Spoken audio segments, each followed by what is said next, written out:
Welcome to Double Fries No Slaw. It is an early episode. Richie and I are liking doing these things at noon. Sometimes we've been broadcasting them late, but for the last several weeks, we've been recording these pretty early.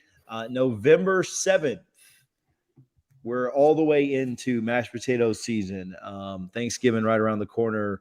TJ Pittenger, Richie Barnes. How's it going today, Richie? I'm doing well, man. I'm really loving this. We finally have some fall. I guess if you live in Florida, you can call it our winter weather. But it's been a nice change of pace, a beautiful weekend, and like you said, I'm happy we do this early now. And I can tell you, my wife is also very happy we get this knocked out earlier in the day.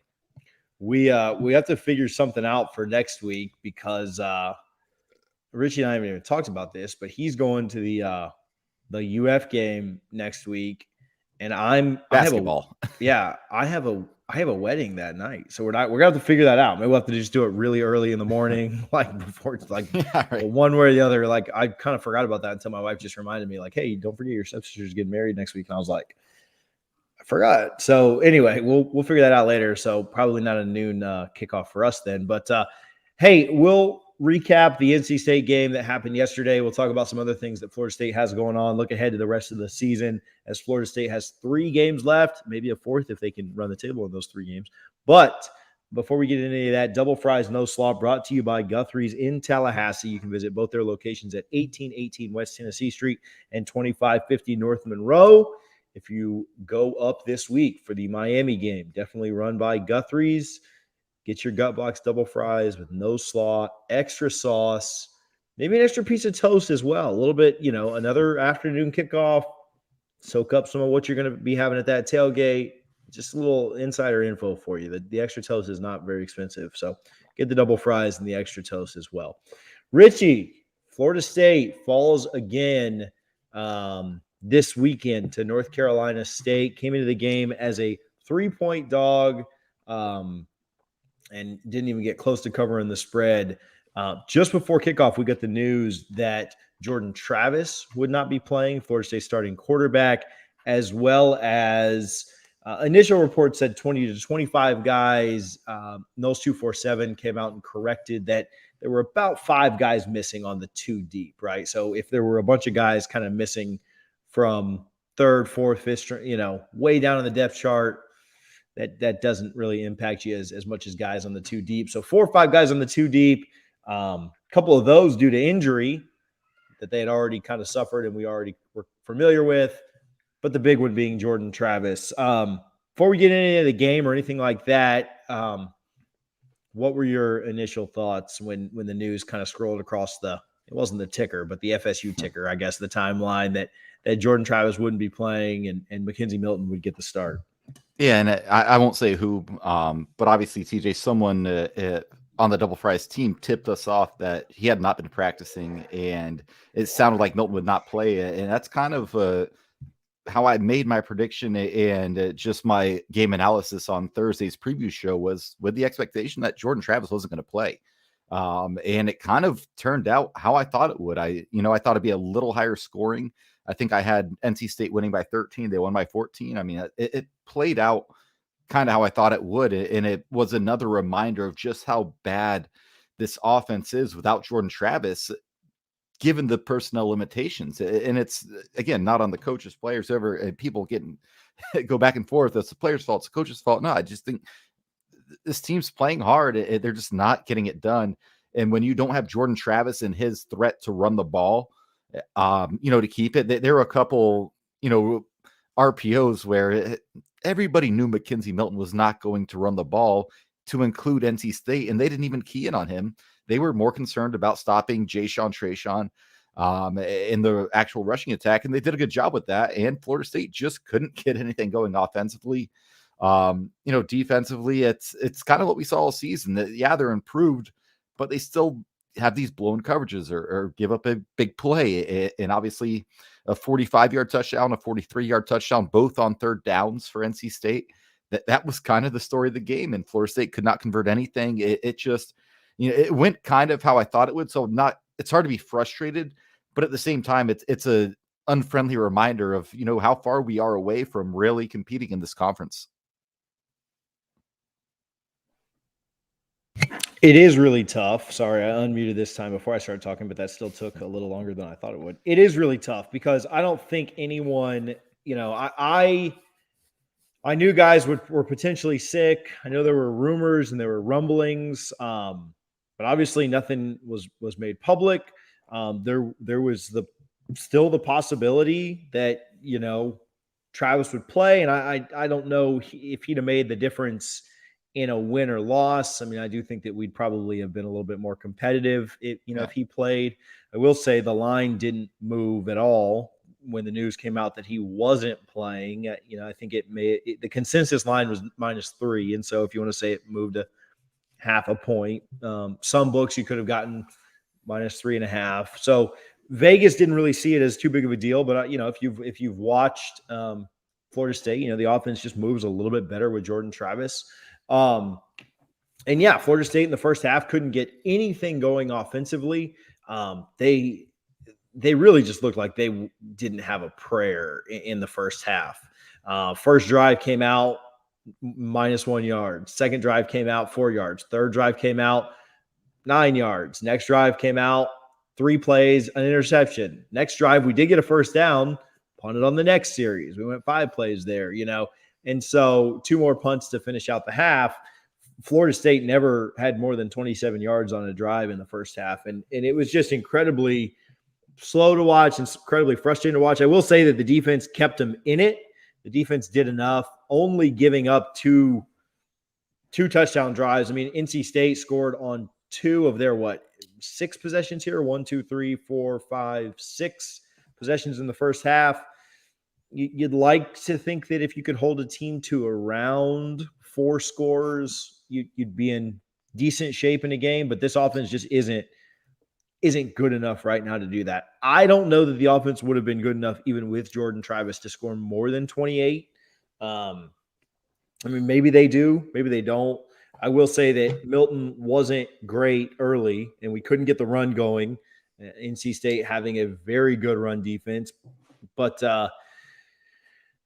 the rest of his team didn't really help him a ton with drops and just like no sharpness, no crispness. And, there were tweets and rumors and things that kind of came out afterwards. It looked like a team that had a ton of guys missing all week from practice due to sickness. And they didn't look like they gelled. They didn't look like they had any kind of continuity, no sharpness. And that was frustrating to see. Defense was better. You mentioned a couple of breakdowns. Obviously, the 62-yard pass for a touchdown. Florida State's defense, I hate this. I hate to kind of use this, but they truly were, outside of the big busted coverage plays, I thought the defense was really good. The first touchdown, obviously terrible to just give up a long, broken coverage touchdown there. The third touchdown, the 45-yarder on a 3rd and 1. I understand you're trying to stop the run there. And then the last one, I mean, I thought they were going to get off the field at the very end. But they break a tackle. We miss a tackle in the backfield, and they spring down the sideline to score again. Outside of those 3 plays, I mean, I thought the defense was really, really good. The problem is you can't have 3 busted coverages and expect to win a game, right? Like that's like saying outside of Jameis's 3 interceptions, in 20, that's just not how that works. So if we could shore up those big plays, I think the defense would be in a much, much better spot. But overall, I thought the defense was good yesterday.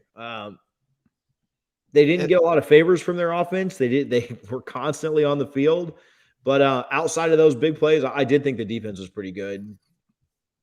And you kind of touched on it. You said would Jordan Travis made a difference with how everything went. I think probably yes, because maybe you're not giving NC State these short fields.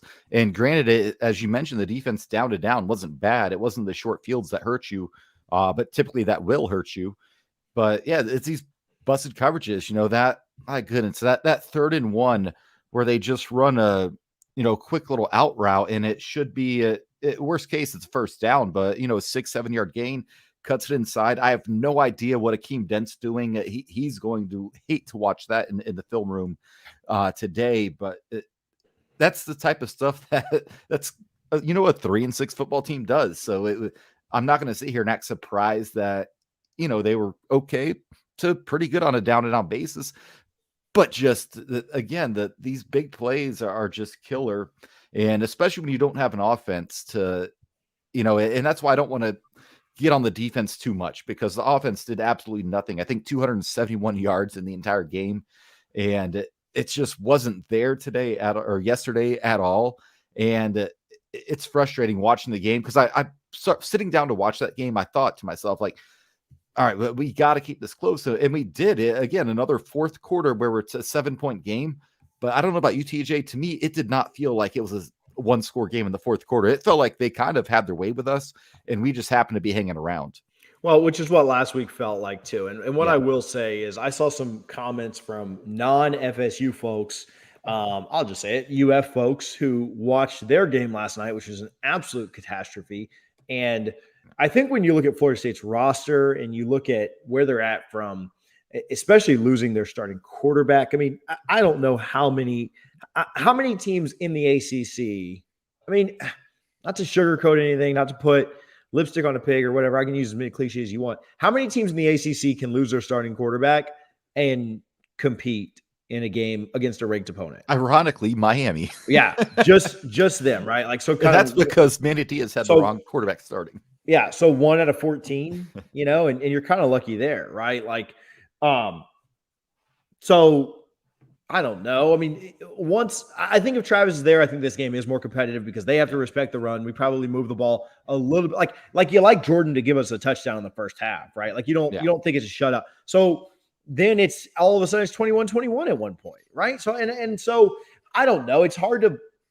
Florida State's record is 3-3 in games that Jordan Travis has started. Those losses are to 2 ranked teams in Clemson, on the road at Clemson, right? Yeah. So it's really hard to, and that's justifying a lot of crap. But I think everybody in this fan base, everybody listening to the show believes that if Florida State would have started Jordan Travis against Jacksonville State, they'd have one more win. Absolutely. I think most people think that if Jordan Travis would have started against Louisville, we'd have one more win, right? And so – or that one, the defense gave up 31 in the first half, so that's true. A little tougher. But yeah, Jacksonville State for sure. I don't think there's any debating that. And I'm not saying we would have won yesterday, and we didn't have them. It is what it is. But I do think if Jordan Travis plays, it's a different ball game because again, I think North Carolina State has longer fields, and that defense probably has a little more confidence in the Florida State's offense with Jordan Travis out there because they know, all right. With Milton, it's almost felt like, all right, man, we got to go get this water, sit down. We got 3 plays, and we're right back on the field. Yeah. At least with Travis, you don't worry about that. First drive of the game, 1 minute and 28 seconds. Second drive of the game, 52 seconds. Jesus. Third drive of the game, 1 minute and 27 seconds. Fourth drive of the game, 43 seconds.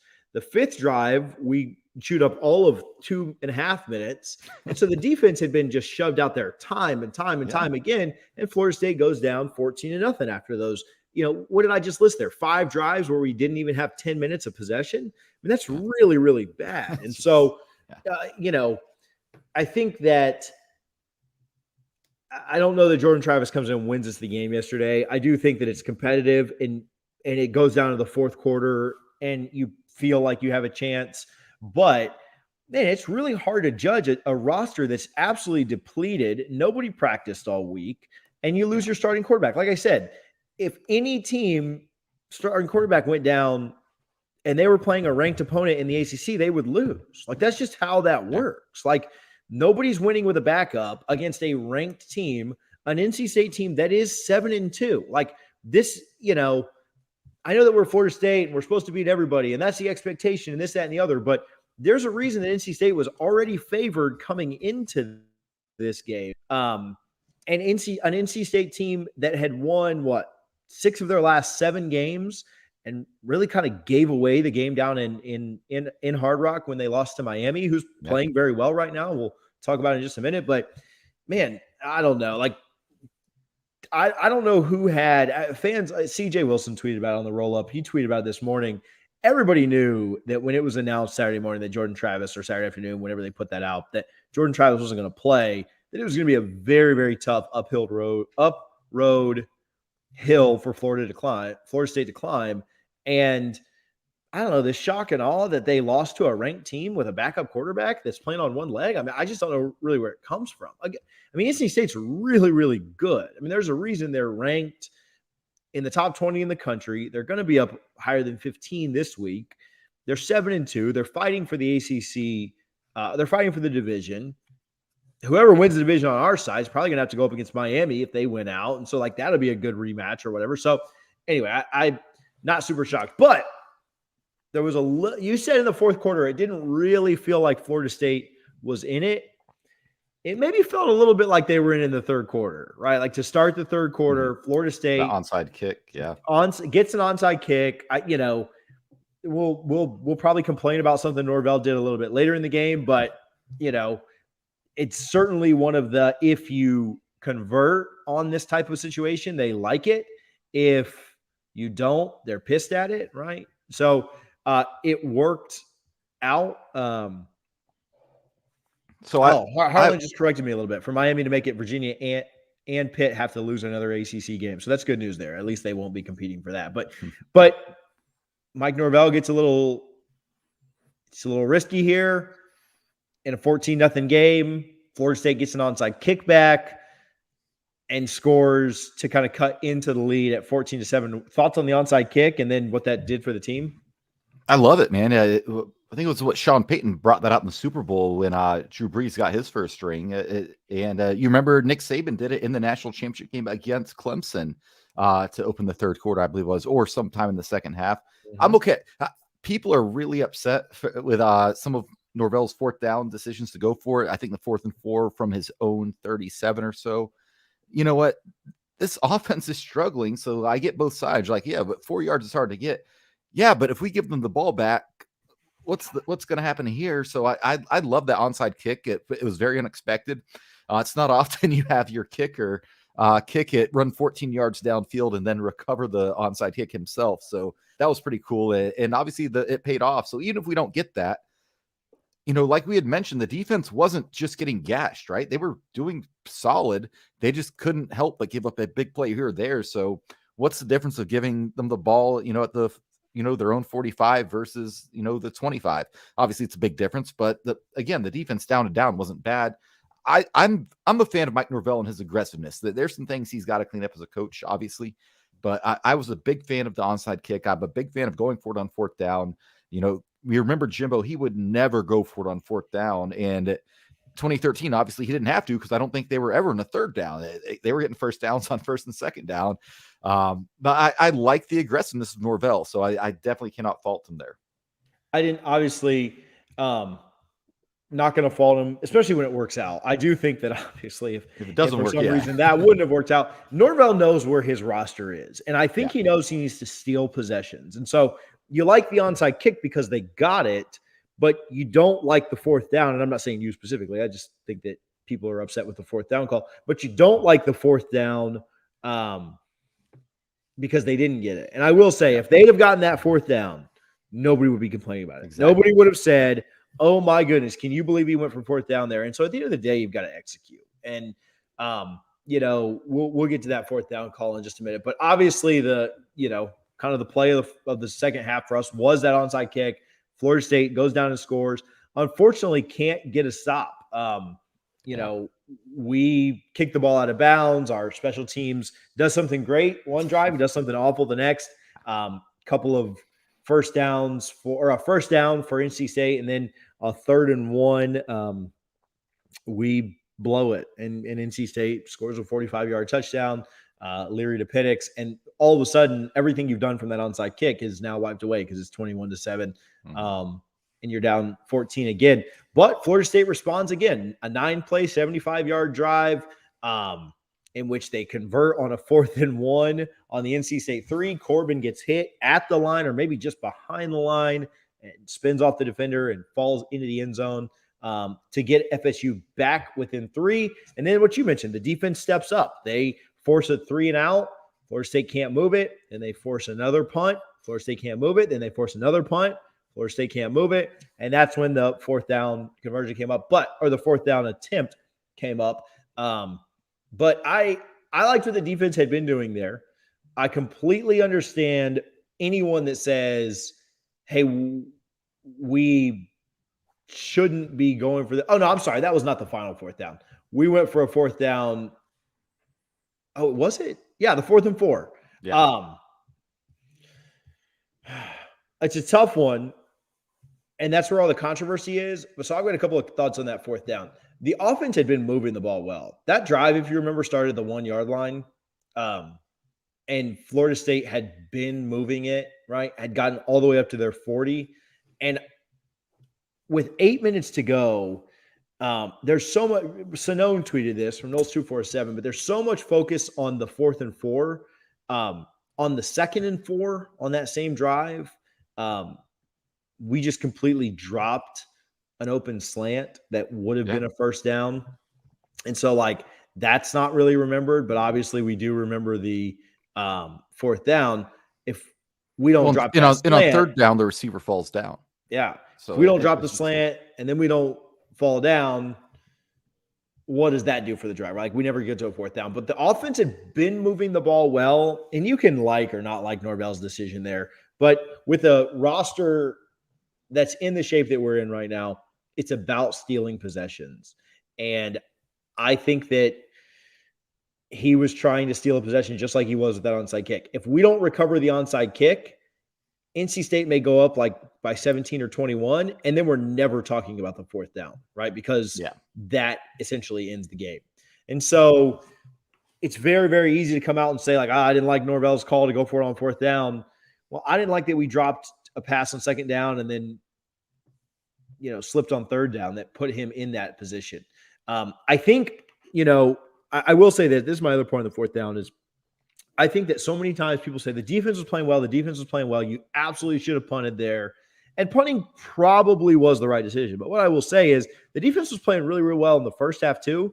And we kept putting them back on the field over and over and over and over again. And they finally broke. And so there's no saying that if we would have just punted there, the defense would have continued to just absolutely shut them down or not have a 5-minute or 6-minute drive that leaves you with nothing. I think at the end of the day, Norvell's looking to steal a possession there, just like he did to open the second half. And it didn't go our way. If it does go our way, nobody's saying, why would he ever be so risky there? Sometimes you need guys to make a play, and they were up around midfield at FSU's own 43. I didn't hate it. I probably prefer to punt, but I didn't hate it. Like, it's like a 4.5 out of 10 to me. Like 5 would be like coin flip. Like, I probably prefer to punt a little bit more, but I didn't hate it as much as everybody else does. Tell me why I'm wrong on this, Richie.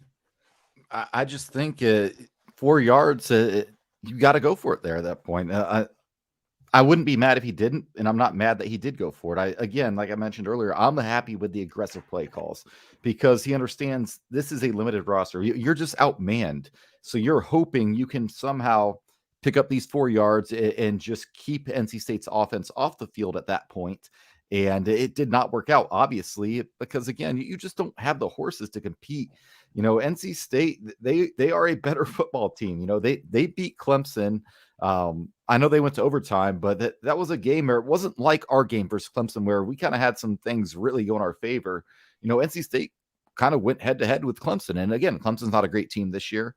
NC State's, no one's going to confuse them for being a playoff contender, but they may very well be in Charlotte representing the Atlantic. We'll find out next week when they play Wake Forest. But it's again, I can't be mad about a game when you lose to a better team. And again, even if Jordan Travis was playing and I felt confident he was playing, I probably still would have picked NC State by like the spread, 3 to 5 points or so.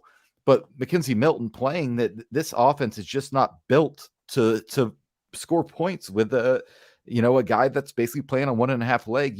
You cannot tell me this offense is going to throw the ball 44 times and win a game. Because if you're telling me we're throwing the ball 44 times, 1, that means that we don't have a threat to run the ball at quarterback. And 2, we're playing from behind. And that's exactly what happened. 44 passes to 27 rushing attempts. And I get they took the rushing game away because of Jordan Travis not having that extra runner to account for the defense. Yeah, I think I fully talked myself into not minding the 4th down call at all. Bud put out a tweet as well, or whoever, it was either him or Ingram, but somebody from the Nolecast. I think the difference in, your expected win percentage by going or punting there was 1%. I think it was 2% if you go for it and 3% if you punt it. And so maybe the biggest thing that punting there does is save you from losing by 2 scores. You probably punt it, get the ball back with 2 minutes to go, don't score anyway, and roll. When the offense had moved 40 plus yards in a drive, that doesn't happen very often for Florida State's offense. Our offense moved 40 some yards in a drive. I want to say 3 times, the 2 touchdown drives and that 4th down drive. Let's confirm that I'm not crazy on that. Florida State's offense moved the ball 40 yards 3 times yesterday. Once on the 4th down attempt and twice on touchdown drives. I think Norvell understood that his offense was probably not going to have a drive where they were rolling like that again. So didn't have a problem with that at all. And I agree. This was a ranked team that you were playing without your quarterback. If we can get guys healthy and prepared for the next 3 weeks, I think that you're going to be in each game. How much? Okay, let's do the moral victory thing, and then let's move on from this football game. How much? How much stock? I don't even know how to ask it, like on a scale of 1 to 10 or whatever. But how much stock do you put in the fact that Florida State continues to go out there and give like what appears to be pretty maximum effort? Because that's something that is different than we've seen the last 3 or 4 years. I know we're 3-6. I'm not trying to say that maximum effort is the okay or the standard or anything like that. But how much does that mean to you? Like, do you give a little bit of credit for that? Like, well, what's the fact that he's kind of not lost his locker room? Like, they have 2 hours down the road. Like, what are your thoughts on that? Yeah, I mean, it's the tough, moral right? victory thing. Like, I understand. It is the bare minimum, but we saw. I remember vividly that Friday night in Chestnut Hill in 2017 when Boston College beat us 35-3, and Jimbo tried to say the team didn't quit. No, they absolutely quit. We saw them quit under Willie a few times. Again, the bar has just been so low here since like 2016 or so when we're signing promise notes. But it is nice to see that these players, that they believe in the staff, or at least Mike Norvell. I don't know how much they believe in the defensive side from a staff standpoint, but they do continue to play hard. And that's why, again, I wasn't upset about the result yesterday because it's kind of what I expected. Now, if they had gone out and lost, 45-20 and it was obvious they just checked out, that'd be a little different tone. But at the same time, again, they're doing the best they can with what they have. And it's, and I'd hate to go like participation trophy route, but these guys, they are fighting, and we'll take that away. Again, that's the bare minimum expectation that you would expect, even going to like Pop Warner football. But we've seen it in recent years under multiple head coaches where this team did lay down and just quit. So the fact that they haven't, and we're 3-6 with 3 games left, I guess there's something to take away from it, but not a whole lot. Yeah, I mean, it's better. I guess it's better than them quitting, right? Like, I guess that's the takeaway. It's not much better, but it's definitely better. This team looks different. I think it's somewhat impressive that they continue to be in every single game. The Wake Forest game got lopsided, got out of hand. There were also 2 drives within that game that ended in like inside of the 10-yard line with turnovers. So I think it's impressive that continues to happen. Okay, so from here, Miami next week. We'll preview that on Thursday with the 26 Degrees guys, which they're on the Roll Up Network. But talk to me about where from here. I think that we play 3 teams that are all fairly winnable. In Miami, it's probably the toughest. Boston College, and then Florida after that. What are your kind of expectations, thoughts for the rest of the season? Yeah, it's wild. Like, 3 weeks ago, we would have thought that Miami would be the easiest of the bunch, and Florida the toughest, with Boston College being a really tough one. It's kind of flipped it a little bit, right? South Carolina was up 40-10 on Florida yesterday. I couldn't believe it. I couldn't even enjoy it because, I'm sitting here watching Florida State. Harlan just commented that opens as a 2.5-point favorite. That seems about right. I'd probably lean Miami right now. We'll get into it Thursday, obviously. But yeah, 3 games that you can win all of them, and you'd be disappointed if any of them got out of hand. And that's kind of what you're looking for. I don't expect us to win the next 3 games, which that'd be amazing if they did it and somehow found themselves in a bowl game. But yeah, a lot of opportunity. And I do think this week was just set up for disaster. But the flu outbreak, you don't know who practiced, who didn't. We know Jordan Travis didn't. He's healthy enough to play next week, assuming he recovers from the flu. And this is a different team with Jordan Travis. When he starts and plays the majority of the snaps, we don't get blown out, and we have a pretty good chance to win every game. Milton, unfortunately, he's not the same Milton from UCF, and he's a good story. I loved what happened with the game when Notre Dame came to Tallahassee. It's just not. He's not going to win these games if Jordan Travis starts and stays healthy, and the defense can find a way to get rid of those brain farts, for lack of a better word. They could win all 3 of them. I think they're all toss-ups. I'd say Miami probably 65% towards Miami. The toughest game left, I agree. Going down to Gainesville, I might go up to Gainesville for that game. I don't know. We'll see. My mother-in-law will be at the house for a whole week by then, so I'll need a break. But and then Boston College, their quarterback comes back out of nowhere, right? He was supposed to be out for a month, and now all of a sudden he's starting, and they look decent. We'll probably be an underdog in all 3 games, but all 3 are definitely winnable. I think so. I think that the Florida game is probably the easiest at this point, just because they're a complete mess, and I do think he's lost the locker room and they've quit on him. So I think that that's good for us and kind of the perfect scenario. They play a bad Samford team this week that they should beat, but then they play Missouri the next week on the road, and then they get their big rivalry game. So I think we'll know a lot about them from that Missouri game, see if he can kind of pull them back together and see what they look like before we head into town for that one.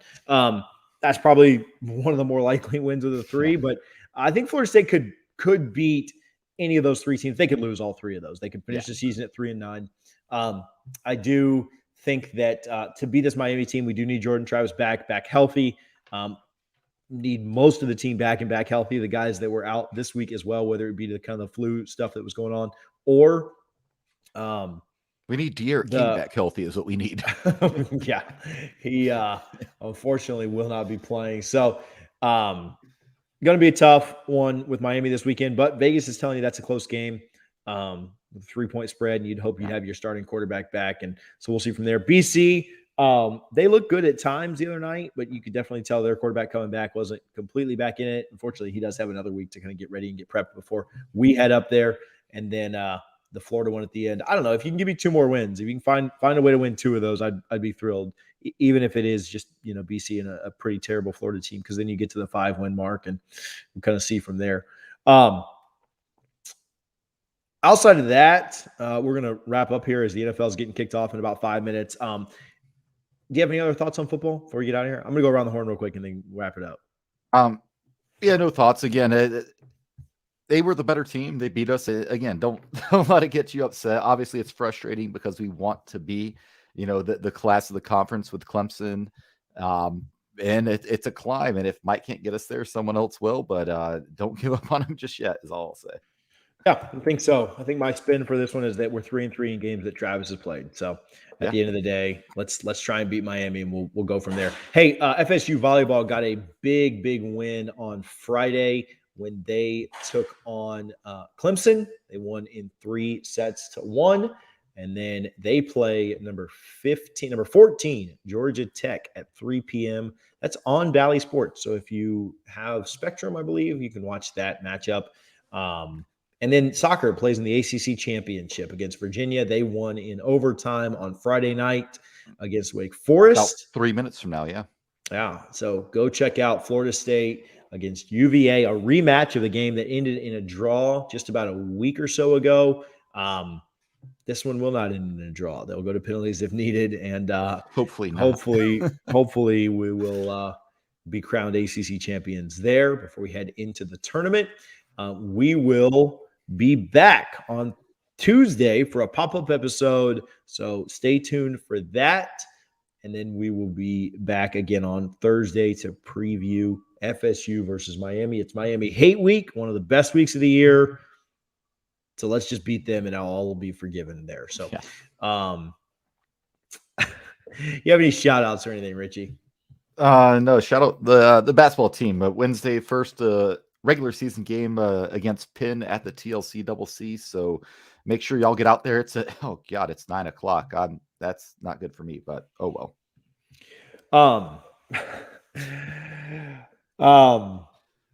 Yeah, they beat Florida College, which is a local college here in Tampa. Like, it's literally my wife, when she was in elementary school, went to Florida College Academy. So that's the team they played, and obviously beat them pretty bad because it's just a local private college here in Tampa. Well, but if I can stay up for this, so we may probably not. We may be able to debut a basketball minute on Thursday's show since they play Wednesday night. We'll see. Yeah, you'll be set. You'll be good. Watch the highlights. I mean, the whole game's gonna be highlights, basically. So exactly. Basketball Minute this week. Let's go. No, I'm with that. If you'd like to sponsor the Basketball Minute, it's the best thing we do on this program. So anyway, I'm gonna shout out my mom. She was watching last week and got mad that I didn't give her. She said one day I'll give a shout out, and then I realized we didn't even do shout outs last week. So anyway, shout out, Mom. That's all I got for you. We will see you guys on Tuesday. Until then, go Noles.